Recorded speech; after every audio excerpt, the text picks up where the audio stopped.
I want to talk about the adversity stuff here in a little bit and some of Mhm. the dealing with not just failure, but also success. But I'm kind of, I want to get at the beginning here a little more technical on some of the, the fuel hauling business and what you're doing today. Mhm. Because I've had enough liquids marketing experience to know that that's a tough business.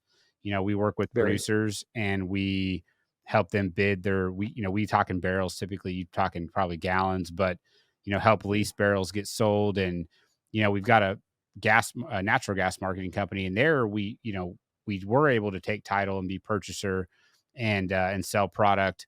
But on the oil side, usually is like an agent, like helping broker things, because there's just a lot in it. I mean, you got to have infrastructure, you got to have trucks or a pipeline or a injection point or storage or some type of an edge.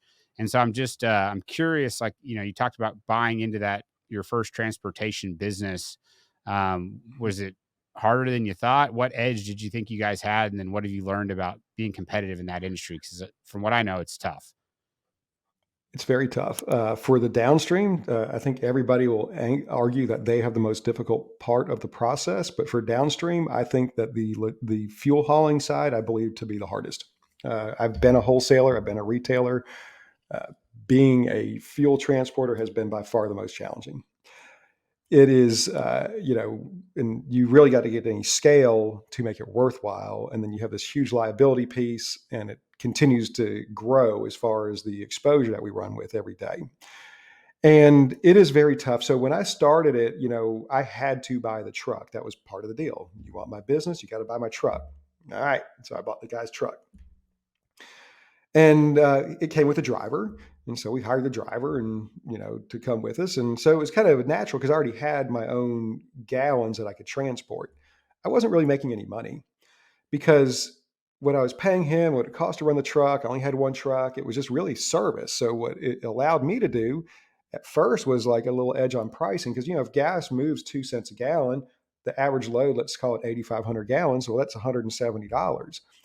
Back to what I said earlier, if you were good at inventory management and you had the capital to be able to, play with your inventory, it helped you out a lot. So I was able to, hey, let's load this before 6, or let's load this after 6, which is when the price would change. And so we were using that.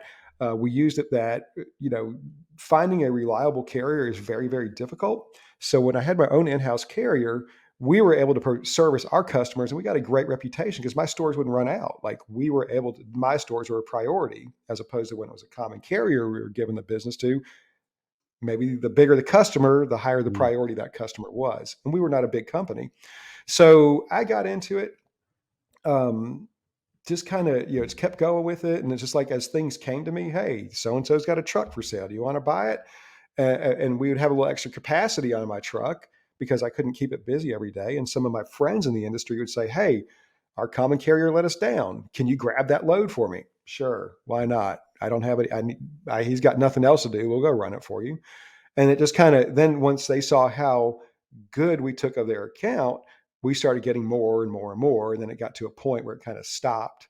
And then there's another part of that story, but that's how we got going with it. But it was, to get into it is very hard because you got to have a customer to get into the terminal, Right. but you can't get in the terminal without a customer. Okay, so you know what I mean. So we're both you like got your guns pointed at each other because you're going, well, how are you going to get it? Well, you don't have any customers. Well, I can't get a customer because I don't have any.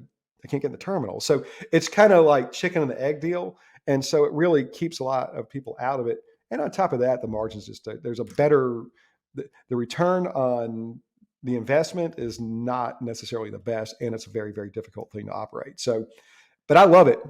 There's nothing else I'd rather do. I'm not trying to poo poo on it. I'm just saying it is we just don't, I run it because I love it, not because I'm going, this is the best way in the world to make money.